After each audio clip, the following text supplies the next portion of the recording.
Olá, eu sou o Vinícius Doria e este é o programa especial que a TV Educativa do Espírito Santo preparou sobre a revisão do planejamento estratégico do período 2020 a 2022.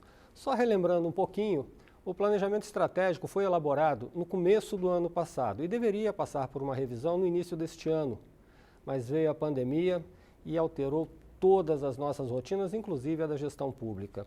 Todos os esforços foram, então, dedicados ao atendimento das pessoas que precisavam de assistência médica hospitalar e também à contenção da Covid-19. Esse processo foi, então, retomado agora, de revisão do planejamento estratégico, neste mês de setembro, mas num ambiente um pouco diferente. Em vez de grandes reuniões com todos os gestores e técnicos, o planejamento estratégico foi revisto de forma virtual. E quem conta um pouquinho sobre isso é a repórter Alessandra Bruno. O planejamento estratégico do governo do Espírito Santo para os 4 anos de mandato do governador Renato Casagrande foi traçado no primeiro semestre de 2019. Desde lá, já estava previsto um processo de revisão deste planejamento estratégico para o início deste ano, mas veio a pandemia, que alterou toda a rotina do Poder Executivo. A revisão do planejamento estratégico foi então adiada de março para setembro e os debates não poderiam ser mais presenciais. A Secretaria de Economia e Planejamento montou então um cronograma de trabalhos que deveria ser cumprido de forma virtual.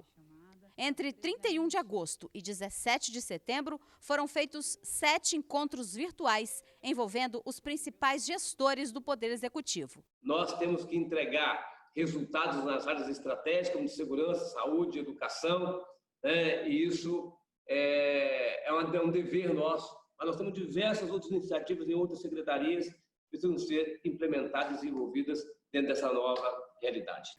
Nestes 7 dias, a alta gestão do governo participou de encontros técnicos para fazer os ajustes da estratégia e da carteira de projetos prioritários. Tudo teve que ser readequado à nova realidade econômica decorrente da crise provocada pela pandemia. Analisamos as oportunidades, as ameaças, os pontos fortes e fracos do governo, para que a gente tenha um plano de ação para otimizar ou para minimizar os impactos negativos ou otimizar os impactos positivos. Ao todo, nós temos cerca de 200 projetos que serão apresentados e uma carteira num total de 7 bilhões de investimento.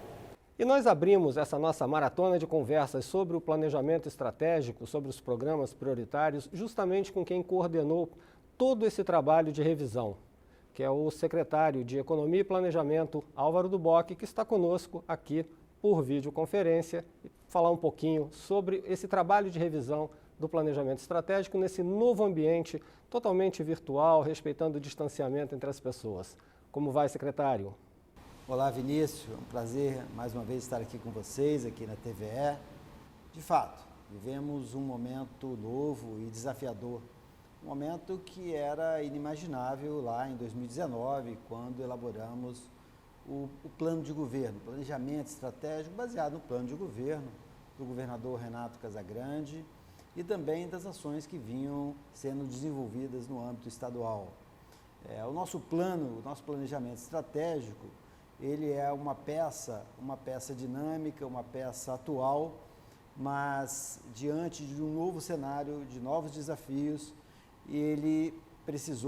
precisamos reunir toda a estrutura de governo, toda a alta cúpula da gestão, os nossos gestores, para repensar as nossas políticas públicas. Ajustes pequenos, mas ajustes necessários para que a gente possa enfrentar esse novo momento. Então, o planejamento estratégico é uma peça de governança, é uma peça que auxilia cada secretaria de Estado, cada órgão de Estado, entregar para a população políticas públicas que, de fato, enfrentem os desafios da sociedade contemporânea. Secretário, quais são os principais eixos de trabalho desse planejamento estratégico revisto? O planejamento estratégico, como eu falei agora há pouco, ele mudou muito pouco do ponto de vista da sua estrutura. Visão, missão, valores, praticamente nós não tivemos alterações, pequenos ajustes.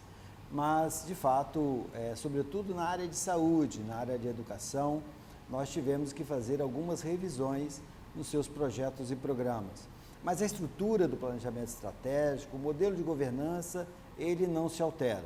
Nós temos 9 áreas estratégicas, onde o conjunto de políticas públicas do governo do Estado estão ali inseridas. Então, as 9 áreas, saúde é uma área, educação é uma área, segurança é uma área, e aí nós temos desenvolvimento econômico, uma outra área, desenvolvimento social e direitos humanos é uma área, agricultura e meio ambiente,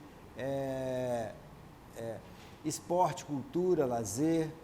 Então, esse conjunto de áreas reúne a estrutura de políticas públicas que são desenvolvidas no âmbito do governo do Espírito Santo. Passado um pouco mais de 1 ano e meio de governo, a revisão já seria necessária até para que a gente pudesse fazer os ajustes a partir da percepção, da gestão de cada secretário, de cada diretor de órgão do governo. No começo de 2019, quando elaboramos o planejamento estratégico, a nossa linha, nosso mapa de navegação era o programa de governo. O programa de governo que saiu vitorioso das eleições em 2018. Então, esse programa de governo, que foi exaustivamente discutido com a população durante o processo eleitoral, era a nossa estrutura central. E, evidentemente, aquelas políticas públicas que, com resultados para a população, que vinham sendo desenvolvidas ao longo dos anos. Um exemplo que a gente pode citar, recentemente foi divulgado o Espírito Santo em primeiro lugar no IDEB no país. Isso fruto de uma política pública iniciada lá em 2011 com o governador Renato Casagrande e que teve continuidade. Então, o planejamento estratégico, ele também tem que observar a continuidade das políticas públicas com resultado para a população. Secretário, um dos principais impactos que a pandemia da Covid impôs ao gestor público é a de restrição orçamentária. O governo vai arrecadar menos, a economia está iniciando um processo de retomada que, obviamente, vai impactar a execução desses projetos, os prazos e o que havia sido planejado. Como a Secretaria de Economia e Planejamento trabalha com relação a essa questão, que é a questão fiscal? É verdade. A pandemia, ela impôs ao país e aos estados, na verdade ao mundo inteiro, uma retração da atividade econômica. Essa retração da atividade econômica, ela tem reflexo direto no orçamento público.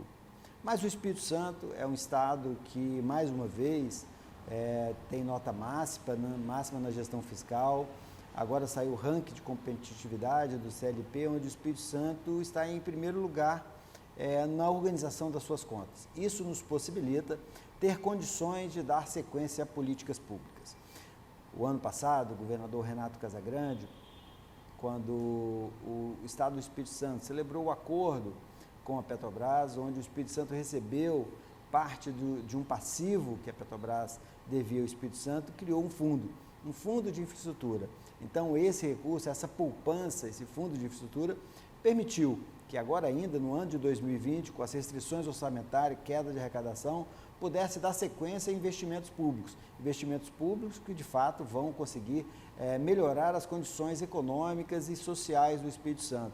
E, da mesma forma, com as contas organizadas, com a poupança que o Espírito Santo conseguiu fazer no último ano, nós conseguiremos manter o nível de investimentos em políticas de infraestrutura e políticas sociais do Espírito Santo. Pois é, se por um lado nós temos um cenário de restrição fiscal decorrente das consequências da pandemia e dessa retração econômica, por outro nós temos demandas que vieram e não estavam previstas. O senhor mesmo citou a questão das áreas da saúde e da educação. Na saúde, foi necessário fazer um grande investimento para o enfrentamento da pandemia. E na educação, nós temos um outro desafio que se apresenta agora, que é o da adaptação de nossas escolas, o treinamento de nossos profissionais para esse novo momento em que se espera que as aulas e que a comunidade acadêmica volte às suas atividades. Isso exige um exercício aí de criatividade que eu imagino que tenha tido impacto nessa revisão do planejamento. Quando nós fizemos o planejamento estratégico ali em 2019, a Secretaria de Educação já apontava a necessidade de modernização dos seus processos, incluindo tecnologias na estrutura curricular, né, na atividade do dia a dia das escolas. O que a pandemia ela trouxe foi acelerar esse processo. Então, um processo que provavelmente seria implantado agora em 2021, 2022, tinha um planejamento de médio prazo, nós tivemos que antecipar. Na saúde, nós fizemos um investimento robusto, com recursos próprios também, recebemos parte de recursos do governo federal, e isso nos possibilitou organizar de forma bastante robusta o SUS no Espírito Santo. Então, hoje nós conseguimos ampliar leitos de UTIs, leitos de enfermaria, mudar fluxo, mudar perfil de hospitais, de forma que o Espírito Santo terá um atendimento, uma assistência à saúde muito melhor pós-pandemia do que nós entregávamos à população antes. Então, só para você ter uma ideia, no período antes da pandemia, nós tínhamos um processo de contratualização de muitos leitos, né, no setor privado, no filantrópico. Com a expansão dos nossos hospitais, esse recurso público que era destinado a essa contratualização, ele será investido dentro do próprio sistema. Então, decisões difíceis, mas decisões acertadas foram tomadas nesse processo. Durante esse processo, quando nós estávamos organizando o sistema de saúde no Espírito Santo, havia um clamor muito forte da sociedade para a construção de estruturas temporárias, os famosos hospitais de campanha. Mas nós decidimos manter os investimentos do governo do Estado na estrutura do Estado, tanto do ponto de vista dos nossos hospitais, quanto apoiando hospitais privados e filantrópicos para que pudessem também ampliar a sua capacidade assistencial. E dessa forma conseguimos ultrapassar o momento mais difícil da pandemia, onde havia aí uma demanda muito forte, uma pressão muito forte por ocupação de leitos de UTI, e deixar esse legado para a população do Espírito Santo. Então, o que dizem que toda crise gera oportunidades. Então, pensando assim, é que nós antecipamos processos que estavam já previstos no nosso planejamento estratégico e vamos deixar, então, agora já de imediato esse legado para a sociedade, tanto do ponto de vista da atividade de assistência de saúde, como também da educação. Falamos de educação, falamos de saúde, mas nós temos duas áreas que elas são essenciais, como elas foram tratadas na revisão do planejamento, que são as áreas que atendem a população, são as ações sociais, as políticas públicas voltadas para as pessoas com maior dificuldade, né, que passaram muitas dificuldades nesse período de pandemia, e a questão da segurança pública. De que forma essas duas áreas, essas duas grandes áreas, que são prioritárias dentro do governo, foram tratadas nesse processo de revisão do planejamento? Só para você ter uma ideia, esse ano nós vamos investir mais do que nós investimos em 2019, primeiro ano de governo, que já foi superior a 2018. Então, vamos continuar mantendo os investimentos. Na segurança pública também, nós encontramos também um processo de restrição nos investimentos. Muitas unidades das polícias, bastante dificuldade para que os profissionais possam desenvolver as suas atividades, equipamentos como veículos. Então, fechamos um plano de investimento de mais de 400 milhões na infraestrutura das nossas delegacias, dos nossos batalhões, das nossas companhias, das estruturas do Corpo de Bombeiro, investimentos importantes e estratégicos, como, por exemplo, o Centro de Defesa e Gestão de Riscos e Desastres. O Espírito Santo tem passado, nos últimos anos, enfrentado dificuldades muito grandes com relação, sobretudo, às chuvas, né, e as consequências desses desastres naturais.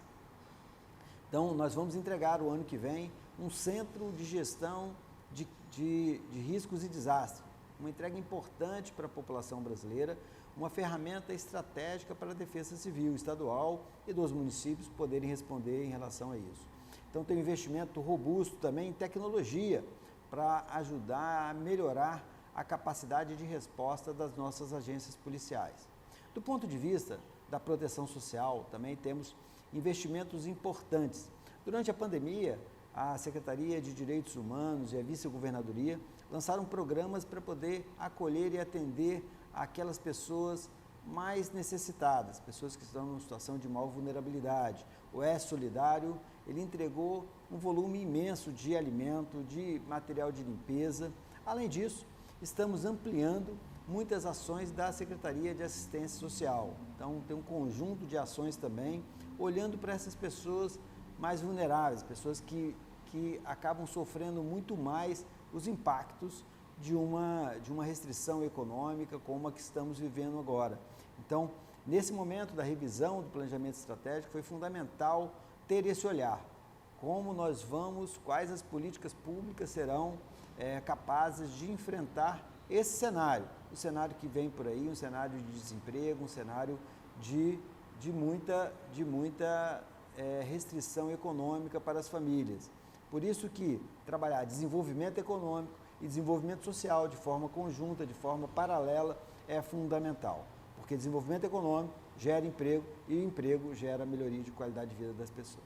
Secretário de Economia e Planejamento, Álvaro Duboc, agradeço muito a sua presença aqui nesse programa especial da TVA sobre a revisão do planejamento estratégico e boa sorte, porque o futuro é desafiador. Obrigado, Vinícius. Nós que agradecemos a oportunidade, mais uma vez, de estar aqui com a TVE, levando à população capixaba as informações importantes para que a população capixaba tenha segurança de que esse é um governo que vai colocar o Espírito Santo, vai fazer o Espírito Santo voltar a crescer com desenvolvimento econômico, desenvolvimento social, protegendo vidas e salvando pessoas. Como nós vimos no começo do programa, uma das áreas mais impactadas pela pandemia da Covid-19 foi justamente a área de saúde.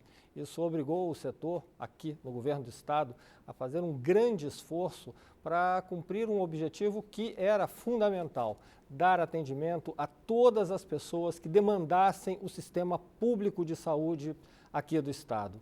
E agora, esse setor se vê diante de um outro desafio, que é justamente o de rever o planejamento estratégico que havia sido pensado no ano passado e que precisa ser readaptado a esses novos tempos nesse biênio 2020-2022. E para isso, para conversar um pouquinho sobre essa revisão do planejamento estratégico na área de saúde, a gente recebe aqui justamente o subsecretário de Planejamento e Transparência da Secretaria de Saúde do Estado, José Tadeu Marino. Marino, é um prazer recebê-lo aqui nesse programa especial da TV Educativa sobre a revisão do planejamento estratégico e já começo fazendo uma pergunta para o senhor. Olhando para trás, dá um certo alívio saber que o sistema suportou toda essa pressão que esses meses de pandemia impuseram à saúde pública aqui do estado? Bom, é um prazer estar aqui, fazendo esse bate-papo sobre a questão do planejamento e te respondendo. O Sistema Público de Saúde do Espírito Santo, ele respondeu a essa grande demanda da pandemia pela organização precoce da criação de um comitê central no Estado e um comitê emergencial na Secretaria de Saúde ainda em março deste ano, quando começaram a surgir os primeiros casos lá na China. Então, assim, o Estado ele foi muito rápido nas suas ações, fez um planejamento importante com a inclusão da academia, das sociedades médicas, de infectologistas, de pesquisadores e a própria vigilância nossa, com o novo modelo de vigilância em saúde que foi também criado no ano de 2019 pelo nosso governador, nosso secretário, uma subsecretaria. Nós conseguimos enfrentar essa pandemia com a compra de milhares de reais em equipamentos, em EPIs, fazendo treinamento e capacitação da atenção primária de saúde com resposta rápida, compra de respiradores e o mais importante foi a ampliação de leitos como jamais vista no Espírito Santo. Nós chegamos a cerca de 1.600 leitos exclusivos para a Covid.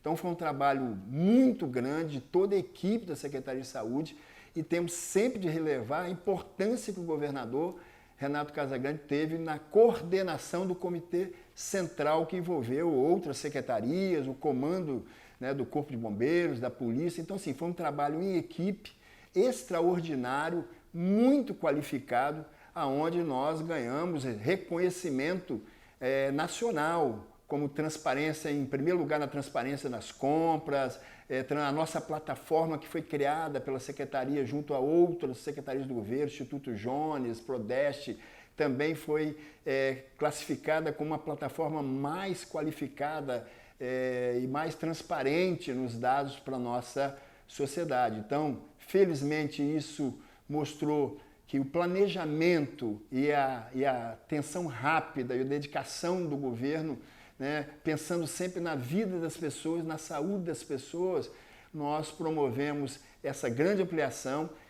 Nós temos de afirmar que, graças a Deus, nenhum paciente que precisou de leito de UTI ou leito de enfermaria ficou fora, né, nas calçadas ou nas portas de hospitais, como vimos em outros estados, em outros países. Então, isso mostrou um sucesso importante, né, no enfrentamento dessa grande onda do Covid, que também é bom dizer que ele não acabou, a gente precisa continuar com a atenção redobrada.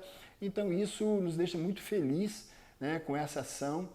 Como eu falei, que isso ficou, né, extra Espírito Santo. O Espírito Santo foi reconhecido nacionalmente, né, por essa dedicação, por essa qualidade e principalmente pela dedicação de todos os profissionais. Subsecretário, a pandemia acabou provocando muitos impactos na rotina das pessoas, muito sofrimento para algumas famílias, aqui no estado inclusive, e um desafio enorme para a gestão pública, que agora se vê diante da tarefa de reorganizar tudo que tinha sido pensado em termos de planejamento, que é o trabalho que está sendo feito agora. Com base em que eixos novos esse planejamento precisa ser revisto e para que lado ele está caminhando? Nós fizemos uma reavaliação e validamos grande parte dos projetos do ano passado, que falavam justamente na modernização, na qualificação da gestão hospitalar, na ampliação de leitos. Isso fazia parte, né, dentro do nosso projeto e que muito dessas etapas foram superadas agora durante a pandemia, pela rapidez do Estado, que com o seu estado de calamidade pública pôde dar muita velocidade aos processos de trabalho. Então, nós ampliamos, como eu disse anteriormente, muitos leitos que estavam previstos no Hospital Dório Silva, leitos em todas as regiões do estado, lá no Roberto Silvares, em São Mateus, leitos de UTI, em Colatina, no Hospital Silva Vives, principalmente nas regiões polo, nos nossos hospitais públicos. Fizemos uma parceria muito madura, muito transparente com os hospitais privados e com os hospitais filantrópicos, no caso dos hospitais filantrópicos, ajudando a ampliar e colocar leitos em funcionamento, nos hospitais privados fazendo compras, né, emergenciais, o que deu, né, essa qualificação e essa assistência bem eficiente, com muita eficácia para os nossos pacientes. O Covid nos deixa essa marca de sucesso, de trabalho e também apontando para essas novas etapas que estamos discutindo internamente e vamos ampliar, como a questão da telemedicina, a questão da ampliação, como eu disse, de hospitais, a formação, dar mais robustez à vigilância em saúde, né, que mostrou uma eficiência muito grande. Então, isso está dentro do nosso portfólio de projetos internos da Secretaria, que são muitos, mas com certeza o Covid nos fez adiantar alguns deles e nos mostrou novos caminhos e novos projetos. Vamos falar então para quem está em casa dos projetos que foram validados. Nós temos a felicidade de estar entregando ainda esse ano, no mais tardar o começo do ano que vem, o Hospital São Lucas. Quem passa ali pela Avenida Beira-Mar vê a obra muito adiantada, já com a placa, né, de sinalização da obra. A obra física ela será entregue agora no começo de outubro e nós estamos dentro da Secretaria já no processo de licitação dos equipamentos desse hospital. Essa era a última etapa da obra do hospital, que a gente chama de quarto bloco. Ela vai nos dar 52 leitos a mais e vai levar o hospital para um total de 267 leitos, ou seja, são 3.800 metros quadrados de construção. Então, essa obra também contará com L ponto, para que justamente o SAMU, que trabalha com a urgência e emergência, possa, junto ao Notaer, que é um parceiro nosso, né, da Casa Militar, trazer os pacientes que precisam mais rápido para esse hospital, que tem uma referência de trauma muito grande. Nós temos, dentro dessa mesma lógica de estrutura física, uma licitação que está para acontecer, o edital já para ser publicado, de aumento de 147 leitos lá no IMABA, que é o nosso hospital infantil de Vila Velha. E são 23 milhões de reais o custo dessa obra, e ela tem um prazo de entrega de 2 anos. Então nós esperamos que ainda no governo Casagrande nós possamos entregar para as crianças capixabas, principalmente da região de Vila Velha e sul do estado ali, né, região litorânea, um hospital ampliado, muito qualificado. Então esse é outro projeto estruturante que a Secretaria tem, que foi validado aqui na Secretaria do Planejamento, junto com o secretário. Então o governador lançou um projeto chamado SAMU para Todos, e esse projeto ele vai de sul até o norte do estado. Ele vai levar a 100% de cobertura até 2022. E a notícia que é muito importante e boa é que todos os editais de licitação para o SAMU já foram publicados. E a parceria nossa vai ser com os consórcios públicos que existem no Espírito Santo. Então são eles que vão fazer a gestão através das OSs. Então já foram publicados os editais do Sul, do Norte, Noroeste, né? E já começaram a aparecer no sul do estado 5 empresas que já foram pegar lá, né, o material para licitação. Então, tudo indica que até final de dezembro, que é o prazo que essas empresas deverão dar a sua resposta, caso isso aconteça, já em janeiro, fevereiro, nós podemos já ter o SAMU, as suas ambulâncias, servindo a população, principalmente nos momentos de urgência e emergência, em todos os municípios do estado. Nós temos também o Hospital de Cariacica, que, né, de fato se tornou real no governo Casagrande, tanto é que ele já está sendo lá, né, feito a sua fundação, né?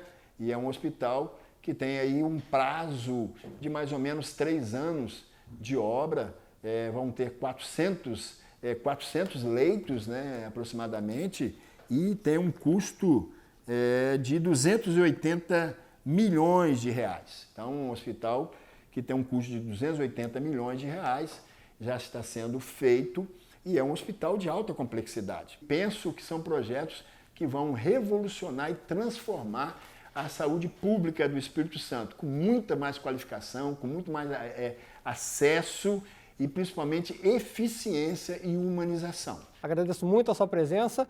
Sucesso na empreitada, até porque a luta não terminou, não é, subsecretário? A gente ainda vive um momento difícil. Sim, a gente queria reafirmar isso.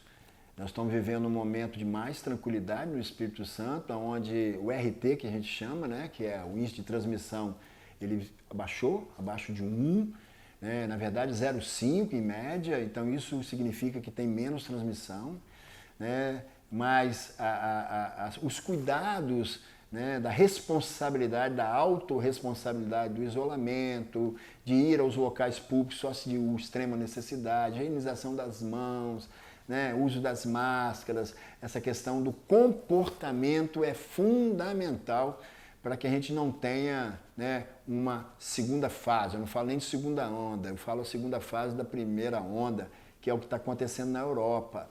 Então a gente tem muito alerta. A Secretaria e o governo, né, estão em alerta constante, os comitês estão plenamente funcionando e a gente faz esse alerta e os desafios do SUS são muito grandes, né? Como nós vimos, 2 áreas foram sensivelmente afetadas pela pandemia da Covid-19. A da saúde, obviamente, e a da educação. As escolas tiveram que interromper suas aulas logo no começo da pandemia, ainda no final de março, e agora se prepara para enfrentar um novo desafio: receber os alunos da rede pública num cenário um pouco diferente. E para a gente falar como foi a revisão do planejamento estratégico da educação para o período entre 2020 e 2022. Nós vamos conversar agora com o secretário de Educação, Vitor de Ângelo, que está aqui conosco também por videoconferência. Secretário, um prazer tê-lo aqui na TVE. Prazer é meu, eu que agradeço o convite e a oportunidade. Secretário, a pandemia mudou todas as rotinas e impôs à área de educação sacrifícios muito grandes. Por força do risco de contágio, os alunos tiveram que ficar em casa e agora se preparam para uma nova realidade, uma escola diferente. Obviamente, isso impacta também no planejamento estratégico que havia sido traçado no ano passado e que precisou ser revisto. Como foi esse trabalho de revisão diante de cenário tão desafiador, secretário? Olha, foi um trabalho muito interessante, eu acho, primeiro pela forma como ele foi feito, né? Diferentemente do ano passado, em que nós realizamos um planejamento presencial, todo o governo junto, num mesmo lugar, dessa vez nós fizemos remotamente, setorizando cada discussão num dia, numa sala, numa web conferência específica. Então, acho que a primeira coisa foi essa diferença marcante entre o planejamento, tal como ele foi realizado neste ano em relação ao ano passado. E, em segundo lugar, o próprio esforço de replanejar ações que não estavam só contratadas dentro de 4 anos de governo e agora a gente ia revisitá-las. Não, na verdade, elas precisavam ser revisitadas à luz de um contexto absolutamente excepcional que foi esse da Covid-19, da pandemia que nós ainda estamos vivendo. Então, o esforço de voltarmos a cada projeto, a cada programa, repensarmos, né, cada uma dessas coisas que estavam colocadas no nosso planejamento de 2019, não só para os anos seguintes, mas também tendo em vista as consequências que a pandemia trouxe, no caso, para a área de educação, para ver se esses programas e essas ações ainda fazem sentido, né, tendo em vista esse novo cenário que se abriu. Esse foi um aspecto também muito particular do planejamento de 2020. Secretário, foi possível preservar boa parte do escopo do planejamento estratégico de 2019 ou o impacto foi muito grande? Não, eu acredito que nós conseguimos preservar, sim, boa parte, né? Tanto pelas condições financeiras, né, fiscais e financeiras que foram colocadas para a Secretaria de Educação, prioridade, né, a educação prioridade para o governador Renato Casagrande, quanto pelas questões técnicas, ou seja, aquilo que estava posto no planejamento de 2019 eram ações para enfrentar desafios estruturais da educação. E essas estruturas continuam aí, né? Então, não eram programas nem projetos de natureza conjuntural. E aí, passou o ano de 2019, isso já não faz mais sentido. Então, sim, nós conseguimos, tanto do ponto de vista do financiamento dessas ações, quanto do escopo dessas ações, manter boa parte dos programas, acrescentando a esse conjunto de ações da SEDU, ainda coisas, como eu disse, específicas voltadas para os desafios novos colocados pela pandemia do coronavírus. Secretário, um dos desafios que a pandemia impôs foi um grande avanço. O setor público teve que se voltar muito para a questão da tecnologia e viu que a tecnologia pode ser, sim, uma grande aliada. Já havia previsão de investimentos na área de tecnologia para a educação, modernizando as conexões das escolas com a internet, facilitando o acesso dos alunos. Só que a pandemia transformou isso numa velocidade muito mais rápida. Isso entrou no planejamento estratégico? Isso foi revisto para os próximos anos? Entrou, isso entra dentro do programa escolar e, de certa maneira, também da melhoria e modernização da rede física. Porque quando a gente fala em melhorar a rede física, nós falamos em criar condições, por exemplo, de conectividade nas escolas, ou de melhorar os espaços para laboratórios, por exemplo. Agora, a parte pedagógica, a TI aplicada à educação, ela está dentro do programa escolar neste momento. O escolar, que foi um programa lançado em abril, ele é um programa de atividades remotas que podem envolver tecnologia ou não. Mas, como você disse, dar passos na área da tecnologia, ou seja, nas atividades com mediação de tecnologia, é fundamental, né? Então, entendendo que, do ponto de vista emergencial, ter trabalhos impressos como atividade remota foi necessário, foi preciso e foi efetivo, nós precisamos pensar no longo prazo, num programa escolar que passe das atividades impressas para as atividades com mediação de tecnologia. E isso envolve a melhoria da rede física, como eu mencionei, mas também algumas ações de natureza mais pedagógica, né? Então, compra de computadores, formação de professores, ações especificamente voltadas para a cultura digital. Então, todas essas questões, além de ensino híbrido, uso de metodologias ativas e coisas do tipo, estão no rol aí de ações que estão contempladas no programa escolar. Que a pandemia, secretário, impôs à Secretaria de Educação como uma nova prioridade que tinha que entrar nessa revisão do planejamento estratégico para fazer parte desse pensamento de médio e longo prazo? Por exemplo, as escolas de tempo integral, né, nós pretendemos fazer uma ampliação forte nos anos de 2020, já fizemos, aliás, 2020, mas fazer uma ampliação forte nos anos de 2021 e 2022, e o tempo integral ele ganha ainda mais importância pelos seus resultados de aprendizagem, que são mais altos na comparação com as escolas regulares de tempo parcial, e pelos indicadores de evasão, que são menores do que essas outras escolas. Pela natureza específica, né, do ensino em tempo integral. Então, na medida em que a pandemia, né, e voltando a ela, tende a incidir negativamente sobre a aprendizagem, piorando a aprendizagem, prejudicando a aprendizagem, e sobre a evasão, aumentando a evasão, investir ainda mais forte na escola de tempo integral torna-se uma ação extremamente relevante, mais ainda neste contexto. O PAS, que é o Pacto pela Aprendizagem do Espírito Santo, é um programa em regime de colaboração, de apoio aos municípios. Os municípios tão prejudicados, né, até anteriormente à pandemia, mais ainda agora pela pandemia, com limitações técnicas para fazer frente aos desafios que as cidades têm. Então, através do PAS, a gente vai fortalecer as ações pedagógicas, fortalecer as ações de gestão e fortalecer também as ações ligadas à rede física escolar. Rede Física Escolar também é um programa de melhoria, né, e de modernização das nossas escolas estaduais que foi mantido. Né? Construção de quadras, reforma, ampliação, construção, eventualmente, de escolas estaduais, isso também está mantido. Então, a gente tem um conjunto aí de projetos, de programas que existiam antes, que foram mantidos e, como eu já disse, acrescido de outros. Por exemplo, o programa escolar, já conhecido de todos vocês, mas que entrou agora no conjunto de programas a serem monitorados pela relevância, pela importância que ele ganhou nesse contexto de pandemia e de pós-pandemia. Havia uma previsão de investimentos inicialmente para a modernização das escolas, cuidado, né, com as suas instalações, e a pandemia acabou impondo à Secretaria de Educação e aos gestores escolares novos desafios e novas despesas. Essas escolas têm que ser readequadas, estão sendo readequadas para receber os alunos num novo ambiente em que a segurança sanitária é fundamental, o distanciamento entre os alunos tem que ser observado, questões como instalações de água, bebedouros, cantina, tudo tem que ser repensado. Como é fazer esse trabalho emergencial, mas que acaba se transformando também num legado dessa nova escola que nós vamos ter a partir de agora? É verdade, às vezes as pessoas falam, poxa, por que investir 12 milhões de reais, né, que foi o valor que a gente já enviou na escola, para as escolas, para a compra de insumos como álcool gel, né? De repente vai que a pandemia passa.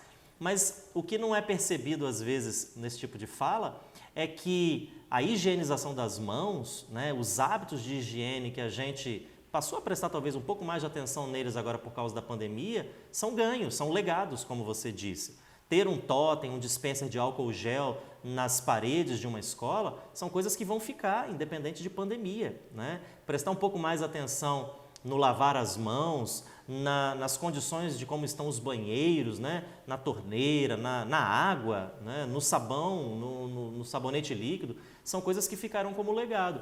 Então, esses investimentos, como você disse, sejam eles em insumos, sejam eles em rede física, né? Por meio de intervenções estruturais nas escolas, ainda que pontuais, é verdade, elas ficarão como legado, seja na forma de hábitos, né, de higiene, seja na forma de uma estrutura física já modernizada para fazer jus a esses hábitos. Independentemente se eles, nesse momento, têm como foco as exigências da pandemia ou não, né? Sejam eles hábitos ligados a uma situação excepcional como a gente vive ou a uma situação de normalidade, como em algum momento, em breve, a gente voltará a viver.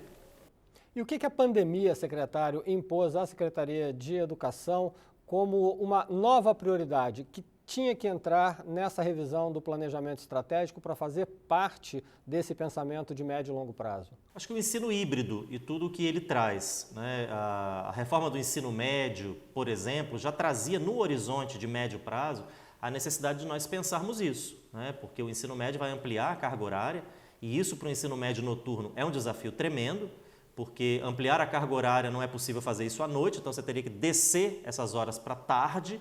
E o público que usa do ensino médio noturno possivelmente estaria trabalhando à tarde.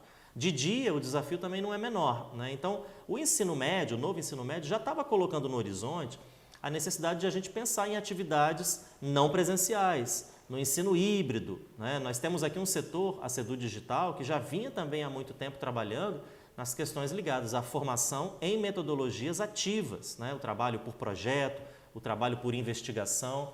Isso existia na secretaria, mas ainda não tinha sido potencializado. Eu acho que a pandemia ela exatamente veio robustecer essas iniciativas, abrindo algumas portas que ainda estavam fechadas e dando ainda mais espaço para ações que já existiam. Então, acho que esses são eixos de atuação que a pandemia nos trouxe para já no ano de 2020, claro, mas para os próximos anos, com certeza.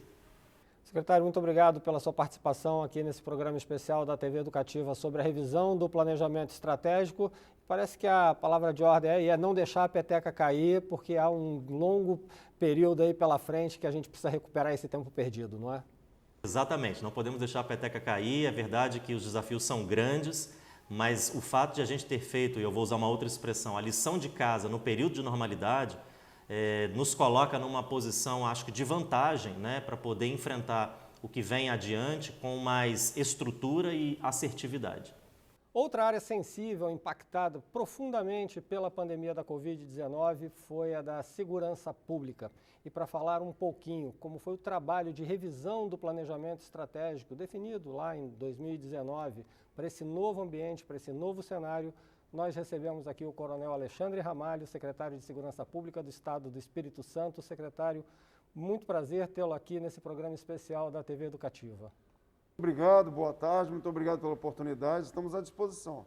A gente já podia começar falando sobre esse novo método de trabalho que a Secretaria teve que se adequar no ambiente de pandemia, que é fazer uma revisão de um planejamento estratégico que é complexo, num ambiente virtual. Como foi que a equipe se articulou, secretário, para poder fazer essa revisão, respeitando o distanciamento e todas essas regras de segurança sanitária? Parabenizar a nossa equipe de governo por intermédio da nossa equipe de economia e planejamento, que coordenou todo esse trabalho do planejamento estratégico. Foi um trabalho muito bem coordenado por vários ambientes virtuais. Nós ficamos aqui da CESP com toda a nossa equipe de apoio, as demais secretarias de igual forma.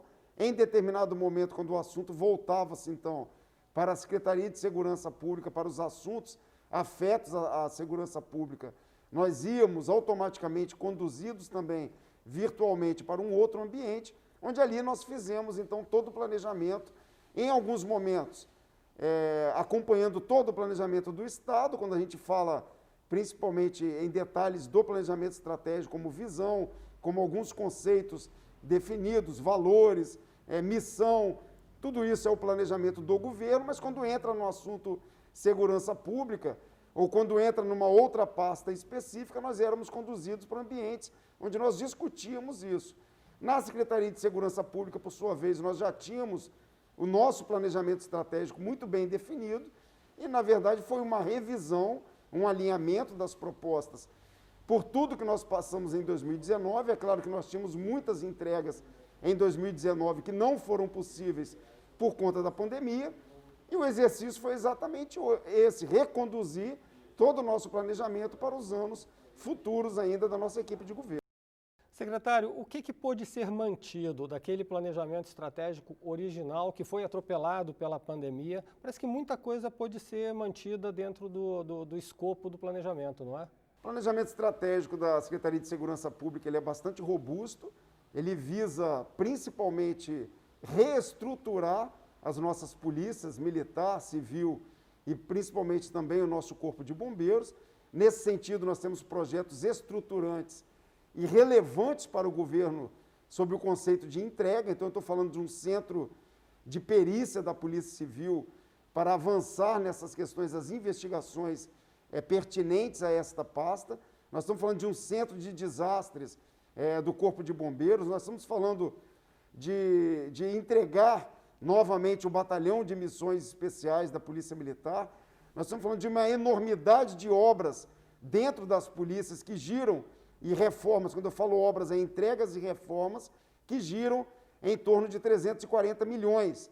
Então, nós estamos desenhando todo esse planejamento de estruturas, estamos caminhando agora no planejamento voltado para viaturas, bem como tecnologia e inteligência. Então, todo esse arcabouço de iniciativas visa, obviamente, trazer melhores condições de trabalho para os nossos policiais, para os nossos bombeiros militares e, obviamente, para atender também da melhor forma a sociedade capixaba. Como foi o processo de revisão desse planejamento diante de um cenário de restrição fiscal? Pouco dinheiro decorrente da crise provocada pela própria pandemia. Nós apontamos as nossas necessidades individualmente com a Secretaria de Economia e Planejamento, independente desse ambiente virtual, naquele momento do planejamento estratégico, nós já trazíamos a formatação do que era possível a receita e a parte financeira e orçamentária do Estado conceber aquelas as nossas solicitações, que são as solicitações das nossas polícias e do Corpo de Bombeiros, e isso de uma forma bem transparente, uma forma bem honesta, digna, de acordo com o que há de previsão de receita para o futuro. O Estado não produz dinheiro, é importante a gente sempre ratificar isso com a sociedade. O dinheiro, ele é o dinheiro do cidadão, ele é o dinheiro que o cidadão paga os seus impostos, e é com esse recurso, então, que nós traçamos o nosso planejamento. É claro que a Secretaria de Economia e Planejamento aí tem que ter a nossa compreensão, ela recebe a demanda de todo o Estado, de todas as secretarias, então nem tudo que a gente aponta pode ser plenamente concebido, mas com uma conversa franca, honesta e mostrando as prioridades das nossas instituições, está sendo construído dessa forma. Então, nós já temos a construção das estruturas físicas de obras e reformas, e agora estamos construindo a questão de viaturas policiais, bem como da tecnologia e inteligência das instituições. A Secretaria de Segurança Pública tinha projetos bem definidos para a Grande Vitória e também para o interior. Esses projetos foram mantidos? Foram mantidos, estamos falando de reformas de batalhões, estamos falando de reformas e entregas que já estão ocorrendo pelo nosso governador de delegacias, como Delegacia Regional de Colatina, como Delegacia de Santa Teresa. Estamos falando de principalmente um projeto inovador, que é o SML padrão em alguns municípios, que infelizmente não tem esse serviço, e o familiar acaba ficando numa sensibilidade muito grande quando tem uma morte violenta de um ente querido. Então, estamos trabalhando, expandindo os nossos projetos para a Grande Vitória e também para o interior. Secretário, que lições a pandemia deixou para a equipe da segurança pública e para o senhor em especial, como gestor de uma área tão sensível e que tem como eixo principal a defesa da vida? Que é preciso encarar os desafios, que é preciso ter coragem, que é preciso vencer os obstáculos, e nós temos ferramentas importantíssimas que são exatamente os nossos recursos humanos. Então, o maior patrimônio da segurança pública capixaba são os nossos policiais militares, os nossos policiais civis, os nossos camaradas do Corpo de Bombeiro e do Detran. E quando nós chamamos esses camaradas, informando que nós estávamos num momento de muita sensibilidade e que nós não poderíamos abandonar a sociedade capixaba, que clamava também, além de saúde, por segurança pública, esse chamamento foi plenamente aceito. Então, nós inovamos com muitas operações, com muitas prisões. Para você ter ideia, de janeiro a agosto foram mais de 1.000 homicidas presos. De janeiro a agosto, da mesma forma, foram mais de 2.600 armas apreendidas em todo o estado do Espírito Santo. Continuamos trabalhando fortemente, não recuamos em nenhum momento. A partir do momento que o governo disponibilizou para os nossos policiais os meios adequados de trabalho, como álcool em gel, máscaras, a asepsia das viaturas, a disponibilidade de exames assim que qualquer um dos nossos representantes tivessem qualquer sinal da doença, isso fortaleceu a família da segurança pública e nós encaramos, então, todos esses desafios. Então, a maior lição que fica é exatamente essa, é não esmorecer diante das dificuldades, encarar todos os problemas e sempre trabalhar em prol da sociedade capixaba. Nós somos servidores públicos, somos pagos para isso e, independente do momento, nós temos que servir a sociedade capixaba. Secretário, para a gente concluir, no planejamento estratégico original, lá em 2019, que foi revisto agora para esse período 2020-2022, estava prevista aí também uma forte ação no treinamento, na qualificação dos profissionais da Secretaria de Segurança Pública. Isso está mantido? Como é que a Secretaria está pensando na requalificação, no treinamento do seu corpo, né, de policiais, bombeiros, funcionários para esse período? Não só o treinamento, né, dos que já estão na atividade de segurança pública, como também o concurso em andamento da Polícia Militar, da Polícia Civil. Nós estamos concluindo o nosso curso de habilitação de sargentos, que havia parado durante a pandemia, tanto na Polícia Militar como no Corpo de Bombeiros. Retornamos com aulas virtuais. Hoje vamos fazer uma experiência em curto prazo de aulas presenciais, e a entrega poderá ocorrer ainda agora em outubro, se tudo caminhar da melhor forma. Quanto aos investimentos, temos investimentos na Academia da Polícia Militar, com quadra, com vestiários, com pista de atletismo, compra de livros para manter a qualificação da nossa academia como nível superior, da mesma forma na Polícia Civil. Então, os investimentos continuam, estão priorizados, principalmente na questão do ensino, que é fundamental. A qualificação na nossa área de segurança pública é fundamental para melhor atender a sociedade capixaba. Finalmente, secretário, para a gente concluir essa nossa conversa, qual a mensagem que o senhor deixa em nome da Secretaria de Segurança Pública para o cidadão capixaba que passou por tantas dificuldades nesses meses e agora vislumbra um ano de 2021, talvez com um pouco mais de alívio, um pouco mais de respiro, principalmente se vier a vacina contra a Covid? A mensagem é de cautela. A gente tem percebido uma saída muito forte das pessoas às ruas. Com isso, no campo da segurança pública, nós temos uma rivalidade muito forte do tráfico de entorpecentes. Essas pessoas acabam se encontrando e protagonizando cenas que nós não desejamos e que nós lutamos todos os dias para diminuir, que está dentro do programa Estado Presente, que é a diminuição dos homicídios, exatamente a proteção da vida. E no eixo policial, nós trabalhamos diariamente para isso. Então, a cautela, o acompanhamento das famílias aos seus filhos, onde seus filhos estão indo. Nós estamos vendo um avançar muito grande de bailes clandestinos, frequentados por jovens de todas as camadas sociais. Então, o acompanhamento das famílias, a cautela, para que nós tenhamos aí dias melhores, espantando de vez não só a pandemia, mas também a questão da criminalidade violenta no estado do Espírito Santo. Trabalhamos diariamente, constantemente, com operações programadas, repressivas, preventivas, para levar melhores dias às famílias capixabas. Coronel Alexandre Ramalho, muito obrigado pela sua participação aqui nesse programa especial da TVE sobre a revisão do planejamento estratégico. Eu que agradeço, muito obrigado pela oportunidade. Um abraço. E esta primeira parte do programa especial da TV Educativa sobre a revisão do planejamento estratégico do Espírito Santo para o período 2020-2022 fica por aqui. Mas no próximo programa, neste mesmo horário, nós vamos falar mais um pouquinho, agora sobre as ações nas áreas de desenvolvimento econômico, na área social e também obras e mobilidade. Até lá!